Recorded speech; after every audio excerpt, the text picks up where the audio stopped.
എലിക്ക് സിംഹമായിട്ട് മാറാൻ ഒരിക്കലും സാധിക്കില്ല എന്നതുപോലെ തന്നെ നമ്മളെപ്പോലെയുള്ള റീറ്റെയിൽ ഇൻവെസ്റ്റേഴ്സിന് ബിഗ് പ്ലെയേഴ്സായി മാറാൻ സാധിക്കില്ല. അത് വളരെ ബുദ്ധിമുട്ടുള്ള ഒരു കാര്യമാണ്. പക്ഷെ സാധിക്കുന്ന ഒന്നുണ്ട്.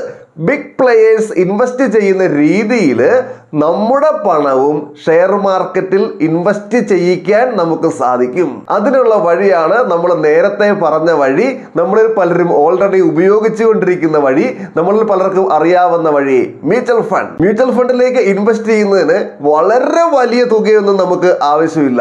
ചെറിയ തുകയാണെങ്കിലും ഇൻവെസ്റ്റ് ചെയ്യാം, ഇനി വലിയ തുക ഉണ്ടെങ്കിലും ഇൻവെസ്റ്റ് ചെയ്യാം. പ്രത്യേകിച്ച് ടൈമോ ഇഫേർട്ടോ ഒന്നും ഇവിടെ ആവശ്യമില്ല, വലിയ അറിവ് ആവശ്യമില്ല, വളരെ വലിയ സ്റ്റഡീസ് ഒന്നും നടത്തേണ്ട ആവശ്യമില്ല. ഷെയർ മാർക്കറ്റിലേക്ക് നേരിട്ട് പണമിറക്കി ട്രേഡിംഗ് നടത്തി അറിയാത്ത പണികൾ ചെയ്ത് കയ്യിലെ പണം നശിപ്പിക്കുന്നതിനേക്കാൾ ഏറ്റവും നല്ല മാർഗം മ്യൂച്വൽ ഫണ്ടിൽ നിക്ഷേപിക്കുന്നതാണ്.